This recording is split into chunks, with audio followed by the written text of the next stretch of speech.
How we doing, guys? Welcome to my instant reaction, and it's finished. Brighton 0, Arsenal 1. Whew. Another 3 points in the bag.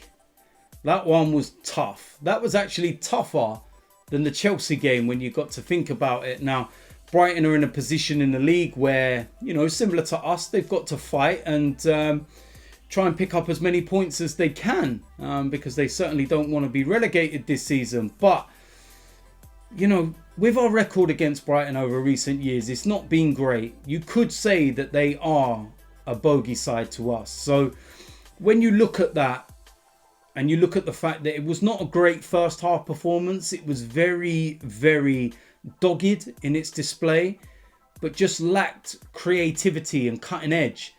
That is a very, very, very big 3 points. Now, Mikel went, you know, pretty much with what we beat Chelsea with, apart from Aubameyang replaced Lacazette. So it was a very, very strong starting 11. On the flip side, Brighton, I felt, made a lot of changes today. And I felt that the likes of Mopai and Welbeck not, you know, being in the starting 11 was actually a bit of a bonus for us. So I suppose you can look at that and see maybe why Graham Potter did that. And it may, you know, looking at it and thinking this is a game that's not the top of his priority list in comparison to the other ones that he's got coming. And I'd be surprised if it was, because, you know, we're in and amongst it with Brighton. And it's not like all the years gone by where we're up at the top end and Brighton are looking at it and thinking you're not really going to get much from the game. But with that said, the team that he put out in the first half actually done well. Without any real cutting edge, I didn't really feel that Brighton tested us too much. There was a couple of little chances in there.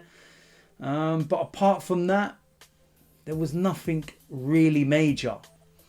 Half-time came and Mikel had obviously said something, and, you know, things completely changed around after the break. And there was only one team in this game. We were absolutely brilliant after the break. We were more direct. We had more energy. There was more drive. There was more purpose. Aubameyang with an unbelievable chance. Brilliant cross by Tierney. And those are the kind of chances that Aubameyang craves for. And I wouldn't put it down to a bad miss. I would put it down to a bit of luck from the goalkeeper, and I suppose you can say an outstanding save.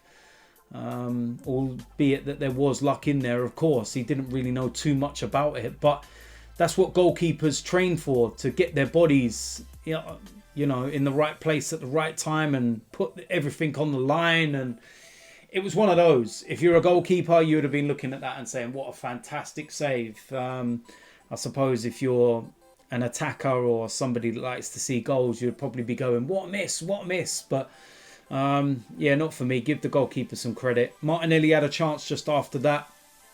And it was looking like one of those games where you're thinking, right, we're creating chances now. Let's stay steady at the back, because I don't think Brighton are going to do anything to trouble us, even if they brought the likes of Mopai and Welbeck on, etc. And if we can keep a clean sheet, we will go and win this game.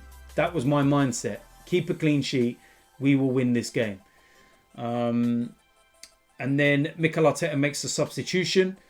Lacazette comes on for Martinelli, and within 21 seconds, Lacazette scores. What an inspired substitution. But let's rewind all the way back.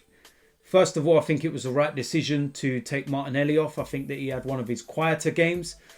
Not so much full of the all-action, energy type running that he's, you know, become so renowned for. But he's just come back from a real long-term injury, and he's had a tough week. He had the 45 minutes against Manchester City, 70 odd minutes or so against Chelsea, and then another 60 odd minutes you know, in this game. So that will only do him good moving forwards. He is fully back and ready, and what you need to get out of him now is that kind of all action energy for 75-80 minutes of a game.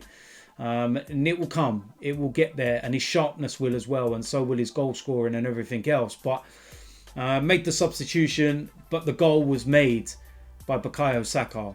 The turn on the halfway line. The driving run to get him away from Lurch. That left back for Brighton. My God, what is he? About 7'5". Saka's obviously quicker than him, but the size of his legs, his stride would actually make him rapid. But Saka was absolutely immense in that run. Cut the ball back.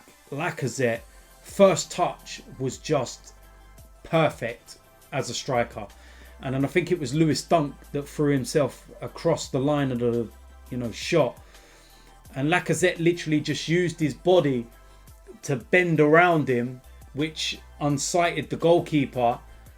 And excellent finish. You cannot take away just how good that finish was when you think as well that he'd just been on the pitch. Like I said, 21 seconds he'd been on. So you know what it's like as a substitute when you first come into a game. It can normally take you 5-10 minutes or so to get into the pace of things. And to get an opportunity that quick probably weren't, the player you would want it to fall to in that respect because he had just come on.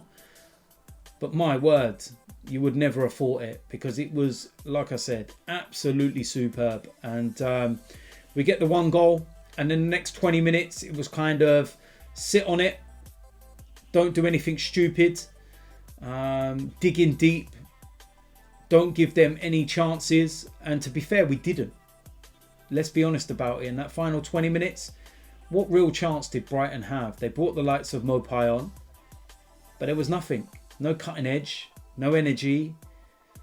Leno had it very, very easy.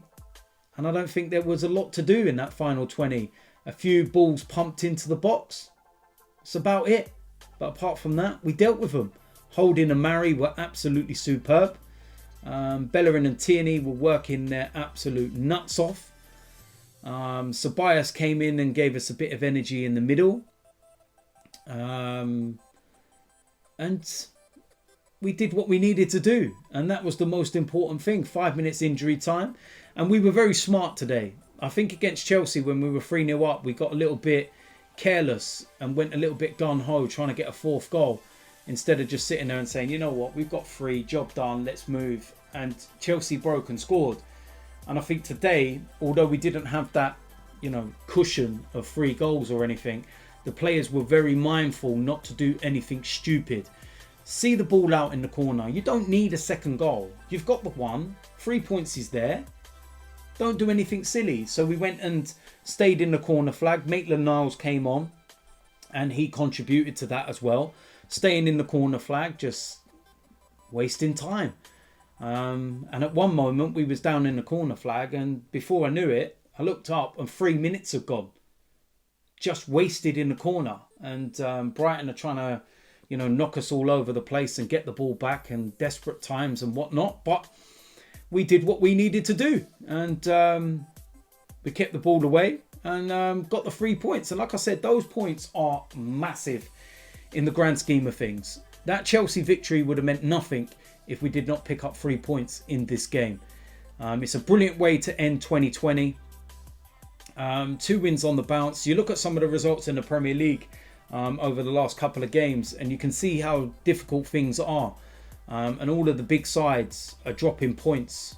Chelsea, Leicester, Manchester United, and all these teams all dropping points. So when you look at it, 2 games on the bounce, 2 wins on the bounce, 6 points out of 6. We go to West Brom next in the Premier League. Let's remember that as well. And they got absolutely battered today by Leeds United. 5-0, I think the final score of that one was. So we need to go into that and be on the front foot. And we need to hopefully get a bit of luck like Leeds had, because their first goal, my God, I wouldn't mind us scoring a first goal like that. What an own goal that was from West Brom. But that's the kind of luck that you need. But we moved from 15th into 13th place. So yeah, small, slow, baby steps, which is what I always say. big 3 points and a brilliant way to end what has been a very, very difficult year. Not just on the pitch, but off the pitch. And not just Arsenal, but in personal life for everybody. So that is my summing up and my instant reaction. So there we go. That is it. The final video for 2020 in terms of a game for Arsenal. There will be some more before the year is out. We're going to be having previews to the West Brom game and everything else, and player ratings tomorrow, and there'll be some more DTs daily and everything. But in terms of, you know, the games in itself, this was the final one of 2020. What an absolutely mad year it's been.